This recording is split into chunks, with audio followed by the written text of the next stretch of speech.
Hi. So I thought it'd be fun to do a Q&A video today. So I asked you guys on Twitter what maybe you wanted to know, and I said no dumb questions, please. I've kind of come to expect that from you guys, so I'm gonna do as best I can. Audrey Hepcool asked, would you consider romantic involvement with a transgendered individual? This was actually the first question I was asked, and you really got down to the nitty-gritty right away. Well, that's fine. And to answer your question, yes, I'm actually extremely open-minded about dating a transgendered individual as long as he still feels obligated to pay for my meal. I like to subscribe to the theory that it's not so important what's in their pants as much as what's this food on my plate that they're giving me to eat for free. Andrew, also known as Gunnarolla, also known as one of the most underappreciated YouTubers on YouTube, asked me in all caps, if you could change one thing about YouTube, what would it be? I had to really think about this because I had maybe a few dozen thousand things come to mind. But in the interests of just condensing it, I would say I would really love for it to go back to how it was in like 2009. No Google+.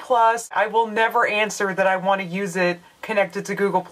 Ever. Please stop asking me. An ex-boyfriend is less annoying than Google+ is. Oh, and Google+, on your way out, can you ask the subscription box to please come back, please? Gloria, also known as Glow Pinksta, asked me, when you wake up each morning, what's the first thing that pops in your head? Well, actually, this answer is probably gonna surprise a bunch of people, but when I wake up, it took a while for me to be able to do this. Obviously, this took a lot of practice. It wasn't natural at first at all, but after some time, that's like the longest intro ever. Anyway, when I wake up, the first thing that I wonder is, what is it that I can do today to make the world a little bit better of a place? How may I be of service to the world today? That's the first thing I wonder and put out there. I find that when I pose that question, when I first wake up to whatever we want to call it, either God or subconscious or whatever it is that's in charge of whatever it is we experience all day, I usually find that that day I get to help someone in any kind of little way possible. Or I'll be presented with that opportunity, which sometimes I don't always do, but usually there's something I can do to help someone. And honestly, I feel like being grateful and helping people is kind of like, I can't even think of a better way to feel fulfilled. And if you think that's a bunch of baloney and you're gonna find fulfillment by looking out for yourself and trying to get as much stuff as that person over there has, then good luck with that. The Midnight Coterie, whatever that is, asks, if you could live in another country, which one would you pick and why? I'm gonna choose Canada because I never hear Canadians bitching about anything. All I know is that I've made a bunch of videos bitching about our healthcare system on my jpmetz as MS channel, and like every other comment is like, why don't you move to Canada? Like, it's awesome, you'll be taken care of here. I don't know, I would move to Canada, you know, I would. So if anyone in Canada is looking for a wife, please leave a comment below. Color Me Jessica asked, what is your favorite show at the moment? Well, I'm gonna answer the same as I would last year or the year before that. My favorite show is Grey's Anatomy. Once again, another thing, I don't care if you think it's weird. You don't understand. I have an emotional connection with Grey's Anatomy. I feel like these are people I know personally in my life. I've been so into the show for so long that it's like they're my friends. And by the way, I was mad at Arizona for like over almost a whole year. Like, it's a character in a show. Why was I mad at her for... look, it's very personal, and I don't think I want to delve into it deeper than that, so...